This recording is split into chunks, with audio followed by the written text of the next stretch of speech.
बिस्मिल्लाहिर्रहमानिर्रहीम। अस्सलाम वालेकुम। Welcome back to my channel. जनाब, कैसे हैं आप सब लोग। आज मैं आप लोगों के लिए और वीडियो लेके आई हूँ जिसके अंदर मैं आपको बताऊंगी कि माइक्रोवेव में आप बेकिंग कैसे कर सकते हैं। तो कुछ इसी तरह का पैनल आपका होगा, थोड़ा सा इससे में भी मुख्तलिफ हो। सबसे पहले हम सेलेक्ट कर लेते हैं टाइम कुक को। ये देखिए यहाँ पे 4440 लिखे हुए आ रहे हैं। और इसके बाद हम लोगों ने क्या सिलेक्ट करना है कि यानी हम लोगों ने अपना जो पावर लेवल है वो सिलेक्ट करना है और टाइम सेलेक्ट करना है। तो पहले हम अपना टाइमर एडजस्ट कर लेते हैं। ये मैं ओवन को पहले प्री हीट पे लगा रही हूँ। बेकिंग से पहले मैंने 6 मिनट का टाइम लगा दिया और अब मैं पावर लेवल सेलेक्ट कर रही हूँ। नीचे दिए गए नंबर्स के हिसाब से मेरी पहले भी एक वीडियो है जिसके अंदर मैंने बताया कि पावर लेवल को सेंटीग्रेड के साथ आपने कैसे एडजस्ट करना है। तो मुझे 180 डिग्री सेंटीग्रेड चाहिए और उसके लिए मैंने पावर लेवल 9 पे रख के इसको स्टार्ट कर दिया है। अभी बहुत ही सिंपल वाला सिंपल स्पंज केक मैं आपके सामने रेडी करूँगी। उसके लिए मैंने लिए हैं 2 अदद अंडे हैं।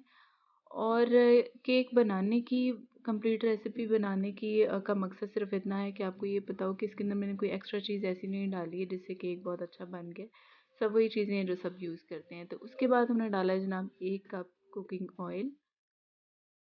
आप बटर भी यूज़ कर सकते हैं। नेक्स्ट हम डालेंगे दूध, तकरीबन ये 1.5 कप दूध है।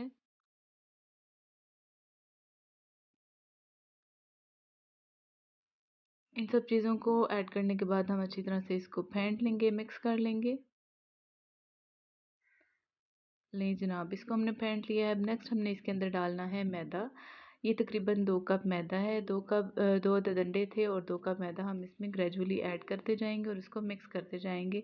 और ये देखेंगे कि एक अच्छा स्मूथ सा मिक्सचर इसका रेडी हो और इसके अंदर गुठलियाँ ना बने।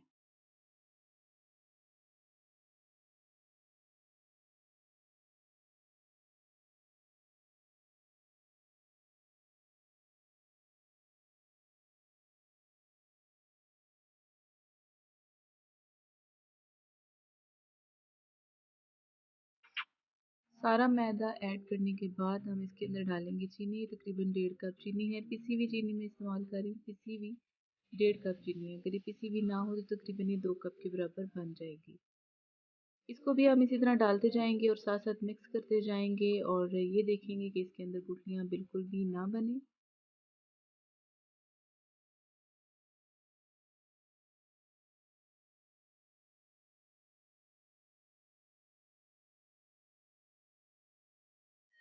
नेक्स्ट मैंने इसमें डाला है जनाब baking powder. 2 tablespoon baking powder है और तकरीबन 2 टीस्पून वनीला एसेंस का मैं इसके अंदर ऐड कर रही हूँ।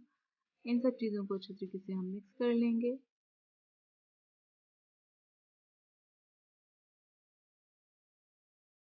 देन हमने इसको डाल लिया है जी केक का जो मोल है उसके अंदर डाल लिया और ऊपर हमने डाले हैं चोको चिप्स डाले हैं थोड़े से। और अभी हम इसको बेकिंग के लिए रख देंगे। ओवन हमारा प्री हीटेड है, गर्म हुआ हुआ है। और ये देख लीजिए कि बहुत ही स्मूथ सा और बहुत ना ये बहुत गाढ़ा है ना बहुत पतला है। एक नॉर्मल सा और जो मिक्सचर जो नॉर्मली हम बनाते हैं जैसे वैसा ही इसका मिक्सचर हमने रेडी किया है। तो प्री हीटेड ओवन में हमने इसको रख दिया और अब मैं आपके सामने इसको पावर लेवल 9 के ऊपर रखते हुए ही 8 मिनट का टाइम मैं इसके ऊपर लगा रही हूँ बेकिंग का। और ये आप देखिएगा कि पूरे 8 मिनट के बाद ये बिल्कुल परफेक्टली बेक हो चुका होगा। ये देखें जनाब, बेकिंग हमारी स्टार्ट हो चुकी है और अभी मैं आपको दिखाऊंगी कि 8 मिनट के बाद इसकी क्या कंडीशन थी।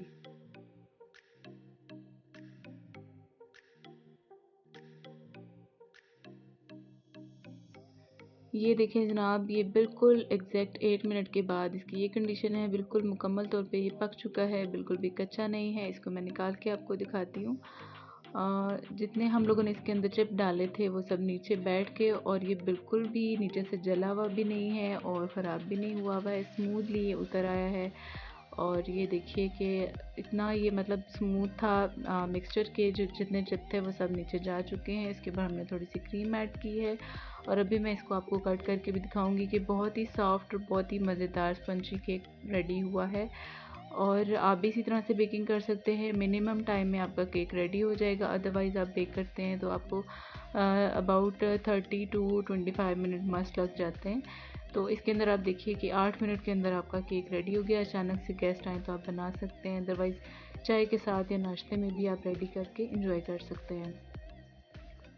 वीडियो अच्छी लगे तो आगे ज़रूर शेयर किया करें, कमेंट ज़रूर किया करें। ये ऑन डिमांड मैंने वीडियो बनाई है और नेक्स्ट भी इंशाल्लाह मैं आपको अपना एक्सपीरियंस शेयर करूँगी कि इसके अंदर बेकिंग की मज़ीद जौन सी रेसिपीज़ हैं वो कैसे रेडी होती हैं। ये देखें जनाब, very soft and yummy cake ready हुआ है। और वीडियो देखने का बहुत शुक्रिया। दुआ में याद रखिए। Thank you. अल्लाह हाफ़िज़।